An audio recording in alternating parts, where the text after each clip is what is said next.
বা 38% ভোট আছে, এটা তো কেউ অস্বীকার করতে পারবে না। আওয়ামী লীগ আমার প্রশ্নের আগে আমার কথা হচ্ছে কি, আমি তো কত বড় সন্ত্রাসী যে আমাদের একটা লোক ভোট বাড়া দিবে। ধরেন আপনি তো কমপ্লেন করেও দেখছি যে কাজ হচ্ছে না। ডিসি সাহেবের সাথে কথা বলতেছি, এসপি সাহেবের সাথে কথা বলতেছি। এসপি সাহেবের রিং কল দিয়ে বলে ডিসি সাহেবের সাথে কথা বলেন। লেভেল প্লেইং ফিল্ড কোথায়? আর যদি এইরকম সন্ত্রাসী কর্মকাণ্ড করা হয় সন্ত্রাসীদের সামনে দিয়ে, আপনারা যারা সাংবাদিক ভাই আপনারা আছেন আমার চেয়ে ভালো জানেন বাগেরহাটে কি পরিমাণে লুটপাট হয়েছে এবং মানুষের বাড়ি মোষ গরু ছাগল এ পর্যন্ত লুট করা হয়েছে। আমি সব জানি।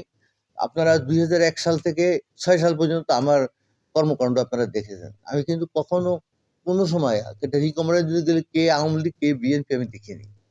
তা এখন সেই লুটপাটকারীরাই এখন ওই দলের মাথায় যে আমাদের যেখানে পোস্টার লাগাইতেছে পোস্টার ছিঁড়ে ফেলতেছে, কিন্তু তারা জামাতেতে হাত দেয় না। আমি আশ্চর্য হলাম, তাহলে আমার প্রতি কেন এরকম অন্যায় এবং অবিচার হচ্ছে এবং প্রশাসনও নীরব দর্শকের ভূমিকা পালন করছে।